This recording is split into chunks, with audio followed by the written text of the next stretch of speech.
एक आदमी ने किसी को मार डाला और तुरंत पुलिस को फोन कर दिया। जब स्वॉट वाले दरवाजा तोड़ के अंदर घुसे तब तक वो अपने सारे कपड़े उतार चुका था, क्योंकि वो एक बड़ा वकील था और उसे पता था कि नंगे आदमी पर पुलिस गोली नहीं चला सकती। पुलिस को वहाँ एक लाश मिली, लेकिन हैरानी की बात ये थी कि वहाँ किसी के उंगलियों के निशान तक नहीं थे, इसलिए पुलिस के पास कोई सबूत नहीं था कि हत्या उसी ने की है। जब सरकारी वकील जेम्स ने उससे सवाल पूछे तो उसने कहा, अगर मेरी एक बात मान लो तो मैं गुनाह कबूल कर लूंगा। और उसकी मांग क्या थी? बस एक सिमंस कंपनी का गद्दा। जेम्स को बहुत गुस्सा आया। उसने तो वहीं जैक को गालियां दे दी। लेकिन उसी दिन जेम्स की बेटी के पास एक डीवीडी पहुंची। उसमें जैक की एक वीडियो थी जिसमें किसी को नुकसान पहुंचाते हुए दिखाया गया था, मगर चक्कर ये था कि उसने पूरे टाइम मास्क पहना हुआ था, इसलिए वीडियो देखकर भी कोई उसे पकड़ नहीं सकता था। अब मजबूरी में पुलिस ने गद्दा जेल में भिजवा दिया। जैक कोर्ट में पेश हुआ, लेकिन जैसे ही कोर्ट शुरू हुआ उसने जज से कहा, मुझे अभी के अभी छोड़ दो, और उसने एक पुराने केस का हवाला देकर अपनी बात को और भी पक्का बना दिया।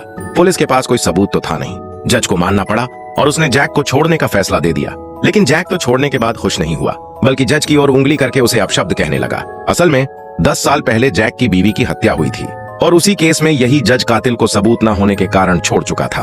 अब जज को गुस्सा आया और उसने जैक को कोर्ट की बेइज्जती करने के जुर्म में दोबारा जेल भिजवा दिया। लेकिन जैक तो आराम से बैठा रहा। उसने जेम्स से कहा, मेरे पास एक और बंधक है, वही वकील जो पहले केस में था। अगर उसे बचाना है तो मेरी दूसरी बात भी माननी होगी। जेम्स ने किसी को फोन करवाकर पता कराया तो सच में वो वकील 2 दिन से गायब था। अब कोई चारा नहीं था तो जेम्स ने पूछा, अब क्या चाहिए? जैक बोला, एक बढ़िया वाला स्टेक। पुलिस ने हाँ कर दी। जैक ने पेट भर के स्टेक खाया और फिर एक जगह बताई।